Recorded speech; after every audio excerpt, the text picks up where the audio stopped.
All right, so I just started the recording and let's get down to business now.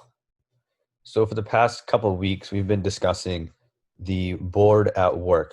So once the board of administration is established, they're going to be doing a series of things to govern their new colony of Punjab. And we talked about a few of these things already. Um, Last week, mainly, we talked about um, defense, the canals, agriculture, things like that. Um, this week, we're going to be moving on to two new topics. First one is revenue for the board. So, how is money coming into the board of administration? And also taxes. Like, how did the board of administration administer all of the taxation in Punjab? So, first thing we will start off is the revenue. This part is fairly straightforward. It should not be very confusing. So revenue, if you guys recall, is pretty much just um, the that money that comes into the government, money that they make. So in Punjab, in these first 2 years of a control under the board, the revenue is mainly coming from the water rates, land revenues, taxes, duties, and rents. So water rates are pretty much like the water bills. That's like the water bill that we pay, the charges for the citizens using the water. Land revenues are money coming from land, so things like the farming, the agriculture, coppicing, all that stuff. Anything coming from the land itself. Taxes is pretty self-explanatory. Duties and rents, those are just types of taxes. We're going to talk about that in the taxation section where I have all these definitions of types of taxes. But in a nutshell, it's taxes, land revenues, and water rates are where most of the revenue is coming from in Punjab. And in the first 2 years of control, um, from 1849 to 1851, revenue for the board is significantly increasing. In 1849, the revenue had 130 lakh. And remember, lakh is a Punjabi word meaning 100,000. So 130 lakh is 1.3 million. So like if I say 1 lakh, that's 100,000. If I say 4 lakh, that's 400,000. So it's just a common unit of measurement of money in India. You probably hear your parents saying it all the time. But anyway, in 1849, the revenue for the board was 130 lakh. And 2 years later, in 1851, it was 160 lakh. So while it may not seem like a lot at all, it really is. Just because remember, this is like 160 years ago now. So the money then, it's a lot more than it was now. Like $5 back then is huge compared to now. So you got to remember that too. So this is a 30 lakh increase, which is huge. And in addition to that, in these first 2 years of control, the Board of Administration, in their annual reports, they reported 102 lakh and 96 lakh surpluses. So this is the extra money that they had left over, like pretty much their profit. So in the first year, they had 102 lakh left over, like surplus, which is just them just going to go into the pockets of the British officials. And the second year, 96 lakh. So 100, almost like a 200 lakh surplus in 2 years. That is huge. Um, and this is not, I remember this, the colony is just getting started. That seems almost unrealistic that they would have that much of a surplus just from all the, stuff that's going on in the colony, like these things we talk about, the water rates, land rooms, etc. But it makes more sense when you see this. This large surplus in the first 2 years was really just due to the confiscation and sale of the former Darbar property. So once the British annexed Punjab, they're going to take all the property from the Lahore Darbar and sell it back to the people. So it's kind of like if you own land under the Darbar, the British are going to come in and take it and then sell it to you or somebody else who was going to pay more. So that was one of the things that the British did in these first 2 years. They would take all the land and then sell it back. So that was why they had such a large surplus in these first 2 years. So that pretty much covers the gist of revenue for the board. Are there any questions? No? Alrighty. So we'll move on to taxation. This stuff gets a little bit confusing, so pay close attention. I'm going to start off with some definitions and terminology that's used in the textbook and stuff that you just might hear anywhere. So it's not really that important that you understand, do really, really like detailed all these definitions, because they are very confusing and people just throw them around without really, um, you know, like, you know, with their real meaning. So I'm going to spell out all of the meanings and differences here, but just know that a lot of these terms are used interchangeably. So you don't have to get like, too caught up in the details about this. So the first thing we'll talk about is the direct versus indirect tax. This is just two categories of taxes that we still have today. There exist everywhere in the world, in the history of the world. Just two types of taxes. So do either of you know what the difference between direct and indirect tax? Like, have you guys learned that before? No? Like you give the tax to them, and indirect, like they take it from you, something like that.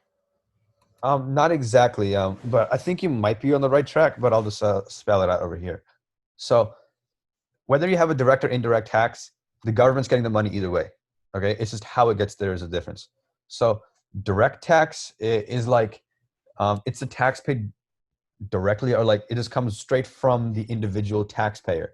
So a taxpayer is someone who pays a tax, like really, like your parents are taxpayers because they pay taxes to the government. Um, so anybody who directly pays a tax is called a taxpayer. So when the tax is paid directly right from the taxpayer, that's a direct tax. Indirectly is when it has to like go through a few people first. So this is best explained through an example. Um, so direct tax is like income tax. So if you have a job, let's say you make, $100,000 a year, you're not getting $100,000. You're getting less than that because you have to pay tax on that.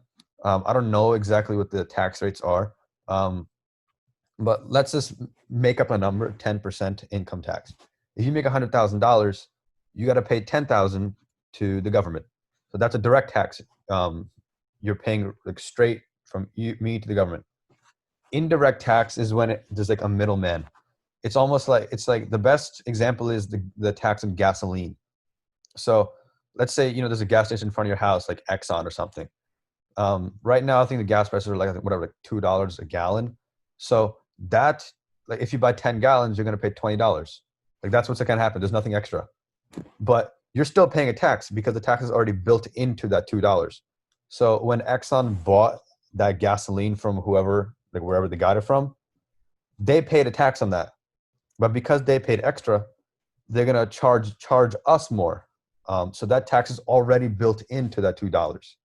But that's an indirect tax because we're still paying tax, but it's like hidden in the price, kind of. Does that make sense? Yes, I saw a video yesterday. It was my a video made by Film Theory. I think that was the one. It was talking about McDonald's like cheating the tax system out. They're like a real estate company. Yeah, there's a lot of like tax fraud and like tax cheating that goes around because there's a lot of rules, and like I explained it very simply, but there's a lot of like things that go on. Like there's taxes on like certain things. Sometimes there's not. Like the best example is like sales tax. We don't pay a sales tax on food, but we do pay it on like like luxury items like Legos, or like like office chairs and whatever. So like there's a lot of like tax, like people, no one wants to pay taxes, but so there's a lot of things that people do to like get around it and try to like cheat the system a little bit.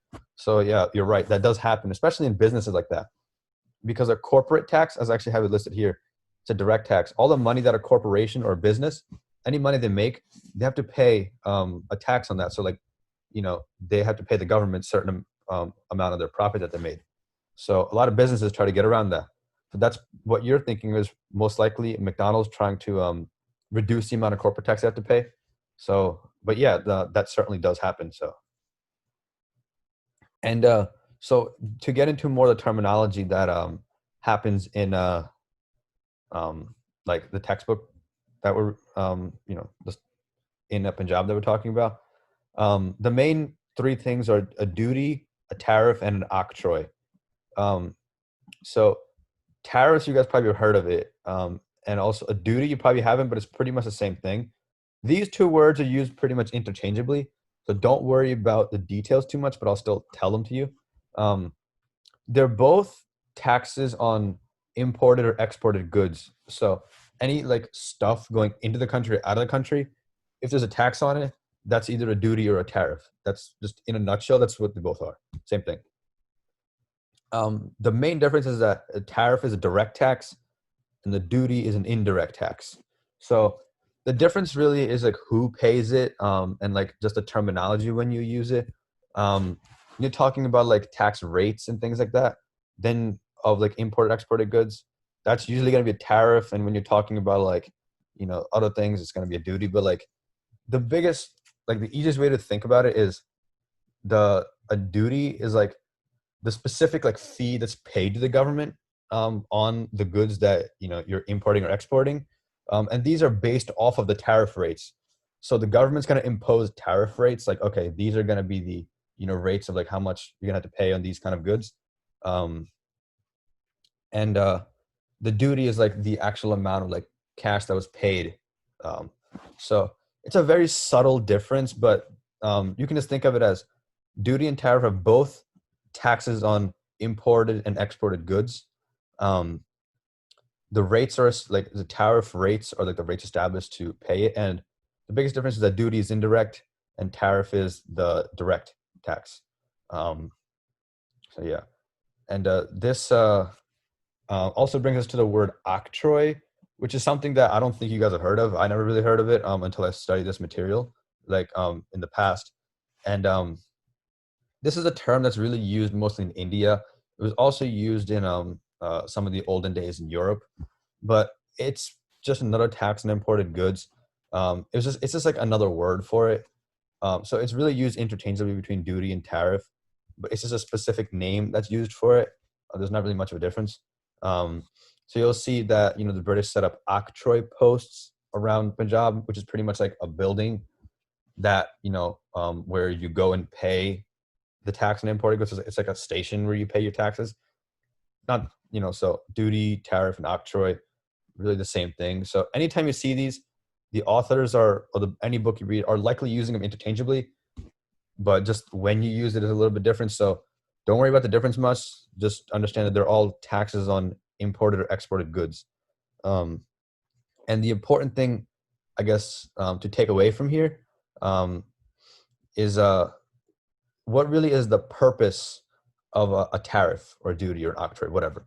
So the purpose of a tariff is to protect domestic producers. So domestic means in your country at home. And producers are people who produce any kind of goods, so manufacturers, industries, whatever, factories, anything.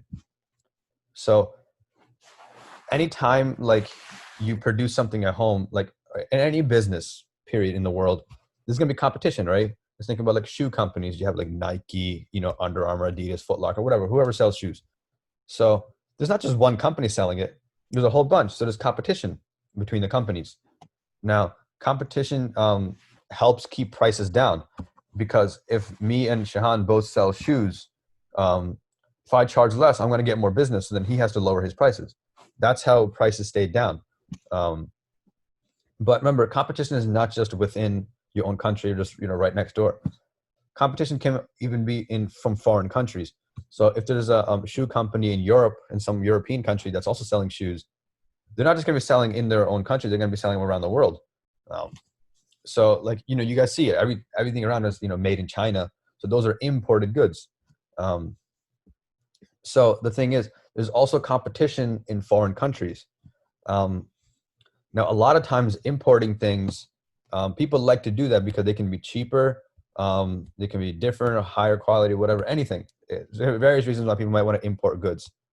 But the important thing to know that when you have a country, like a country's economy, the more you export, the better. Like the more you're importing, it hurts your economy. Because you're not producing yourself, you're just giving money to other countries and buying their stuff. So if you're buying it, you're giving them money and you're getting, stuff. Like if I buy something from another country, our government is not making any money from it. Some other government is making money. And that's why importing things hurts your own economy. Therefore, countries place taxes on goods that are coming into the country, which are called tariffs. This is the most common term, so that's what I'll use. You probably hear in the news a lot too, that this is the word that's usually used. So tariffs are placed on goods that are coming into the country, so it raises their price. So people are discouraged from buying it. So it's like if I'm buying a pair of shoes from a different country, there's going to be a tariff on it, so it's going to be more expensive. So it might encourage me to buy it, made in the USA rather than made somewhere else. But that's the purpose of tariffs. So countries fight over this all the time. Like if if I place a tariff on shoes, and let's say a lot of people like to get their shoes from, I don't know, somewhere in Europe, um, then that European country is going to be getting a lot less business because we're charging more for that to come into our country. So they're not going to like that because they're losing business. So that's why tariffs are like a big deal when it comes to like the global economy and trading and stuff like that. But the whole purpose of having them is to protect your own businesses at home because it keeps the price down. Like if everyone wants to buy things in foreign countries, people in our country have to lower their prices, which is going to hurt the economy, and they're going to make a lot less money. So that's the purpose of a tariff. Does that make sense? Yes. Okay. So yeah, so like if you hear about tariffs and things in the news, you know, that's that's what they're talking about. So anyway, that's with all the definitions and stuff. Now we'll get into what's actually going on with taxation in Punjab. So um, as soon as the British are going to get control of Punjab, even before actually, like right before annexation, um, the British officials are making efforts to like initiate to make regular patterns of taxation in Punjab because, as we'll talk about, the Lahore Darbar had a very, very complicated and intricate taxing system. Um, and so the British wanted to kind of simplify it, making it like a more regular pattern, like a more like, more straightforward, easier to follow pattern of taxation. And just to give an idea of how complicated the Bar had their taxes, they had 48 different taxes, and like just a whole bunch of octroi posts um, around around Punjab. So there's just so many taxes, so many octroi posts. It's just so confusing and so much stuff around. Um, so as soon as the Board of Administration was created, one of the first things that they did was they removed all internal duties. So a lot of the taxation that's going on in the country. So pretty much they removed a lot of the 48 different taxes that are within the country. They removed all of them, and they also removed pretty much all the octroi posts and put up their own to collect the tariffs of things that are coming into the country. So they're making things a lot more, favorable to how they want to run things. Um, they also place taxes on drugs and alcohols that are coming into the country. And the ferries, like all the boats in the area, they were charged tolls, like how we pay a toll on the highway, to use the highways. All the ferries and boats were charged tolls. So that's another form of income for the Board of Administration. Um, in addition to that, that's going to be a source of income, source of revenue, these taxes and whatever for the board. We also talked about how they confiscated and sold land. And another thing that they did, remember, the British are not exactly have the reputation of being the most honest, people. So they're not just gonna, charge, taxes and stuff and take land. In addition to that, another thing that they did, all the salt mines that are in Punjab, they the board just, instead of just letting the people run them and just pay a tax on them, they just took them all over and exploited them at high prices and prohibited salt from coming into the country. So the border administration took control of all the salt mines in Punjab, and because now they control everything, they're the only competition now. Like there's no other competition. That's why competition is necessary in the economy because the prices stay down. Because if there's only one company selling things, they're going to jack up the price. Because other people have nowhere else to go. So that's what they did. They took over all the salt mines and just charged, really high prices. So people are going to think, okay, we can't get salt from anywhere else here. We'll just get it from some other country. Well, they can't do that either because the British banned all the imports of salt into India. So if you live in Punjab, the only way you can get salt is to buy it from the British. And since they took over all the salt mines, they jacked up the price extremely high. That's another reason why they made so much money then. And this was a chance that they saw, okay, salt is a very it's a resource that people are always going to need and people are always going to need a lot of.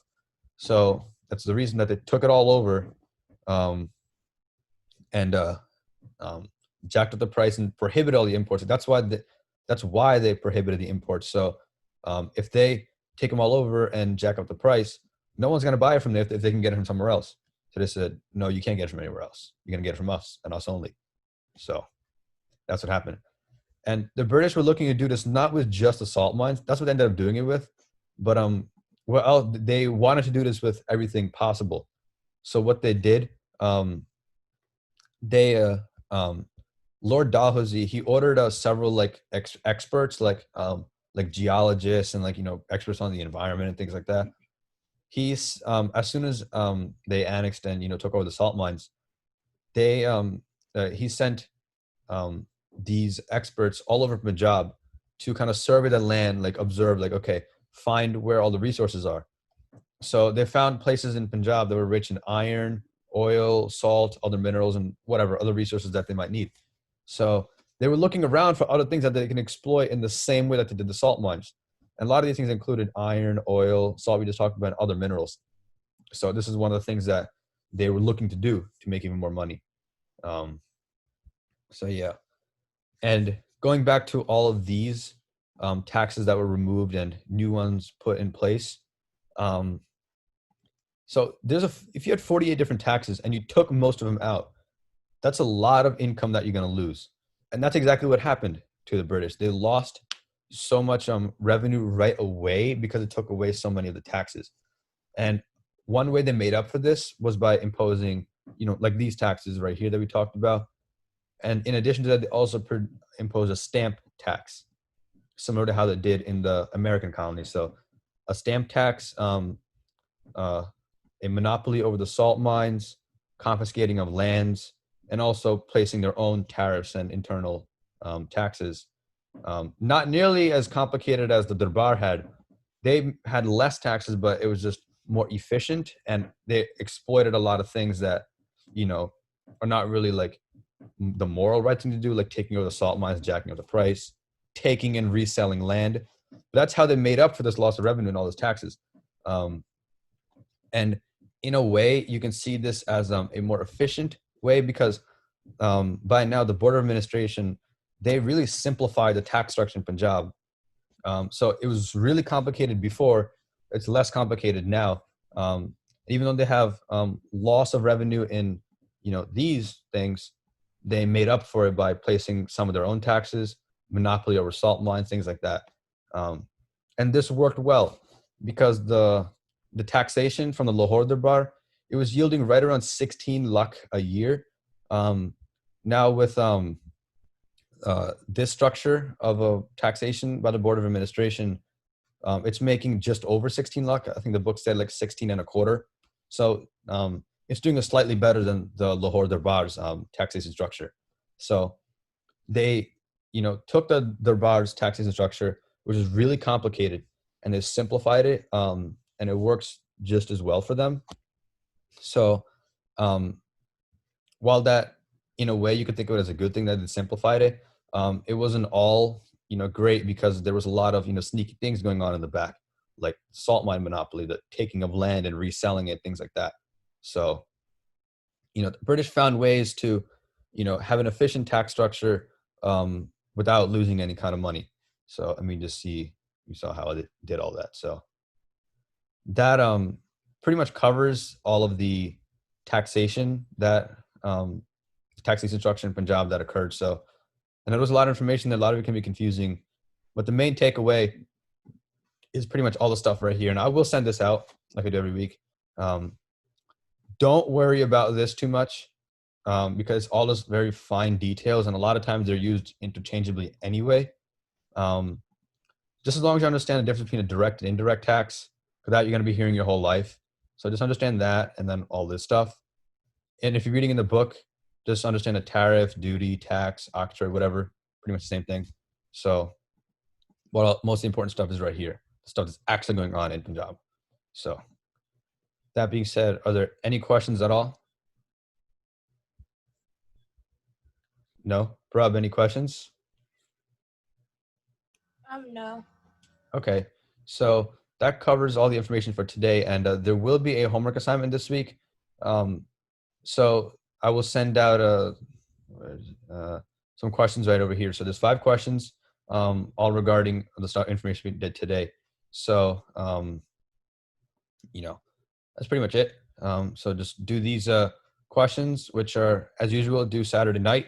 You guys have been pretty good with that, so keep up the good work.